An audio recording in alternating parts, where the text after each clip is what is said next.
Sejarah gerakan tanggal 30 September atau G30 SPKI merupakan salah satu peristiwa kelam bagi bangsa Indonesia.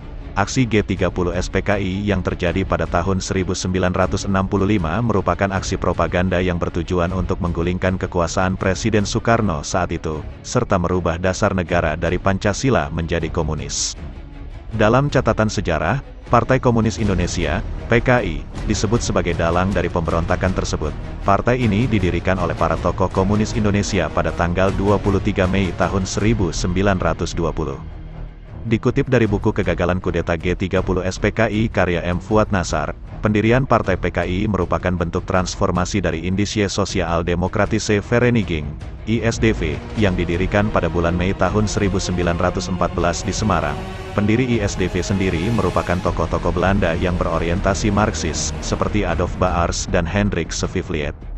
Sebelum PKI melancarkan aksi yang dikenal dengan gerakan tanggal 30 September, Partai Komunis ini juga pernah melakukan pemberontakan di Madiun pada bulan September tahun 1948.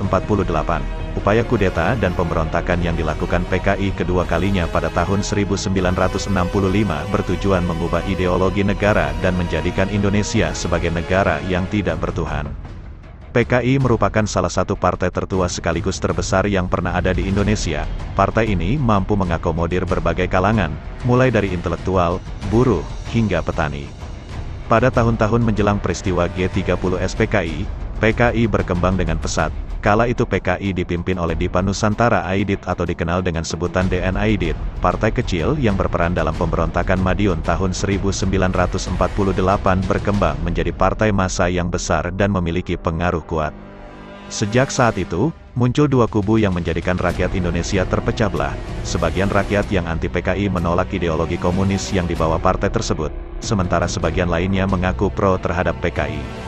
Sepanjang tahun 1964 sampai tahun 1965 hegemoni PKI semakin merajalela dalam kehidupan bangsa dan negara. PKI sebagai partai komunis saat itu menggunakan segala cara, mulai dari menebar fitnah, aksi teror, hingga upaya provokasi untuk memecah belah rakyat Indonesia. Pemberontakan G30 SPKI sebagai upaya kudeta berlangsung pada Kamis tanggal 30 September tahun 1965 atau Jumat tanggal 1 Oktober dini hari. Peristiwa ini diawali dengan aksi penculikan para jenderal pimpinan TNI Angkatan Darat oleh sejumlah prajurit TNI yang merupakan binaan PKI. Kudeta tanggal 30 September itu dipimpin oleh Letnan Kolonel Untung yang merupakan Komandan Batalion Resimen Cakrabirawa dan bertugas sebagai pasukan pengawal istana. 6 jenderal pimpinan Angkatan Darat dan seorang perwira pertama gugur dalam peristiwa tersebut. 6 jenderal perwira tinggi yang menjadi korban G30 SPKI antara lain Letnan Jenderal Anumerta Ahmad Yani, Mayor Jenderal Raden Suprapto, Mayor Jenderal Mastirto Darmo Haryono, Mayor Jenderal Siswondo Parman, Brigadir Jenderal Sutoyo Siswomi Harjo, dan Brigadir Jenderal Donald Ishak Panjaitan. Mereka diculik oleh para prajurit TNI binaan PKI di kediamannya masing-masing.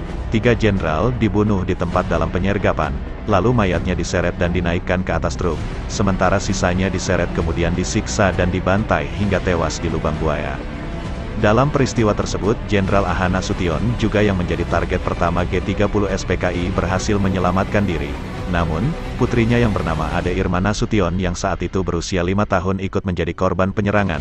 Dia tewas akibat terkena tembakan. Ajudan Jenderal Aha Nasution, Letu Pierre Andreas Tendean juga gugur dalam peristiwa tersebut.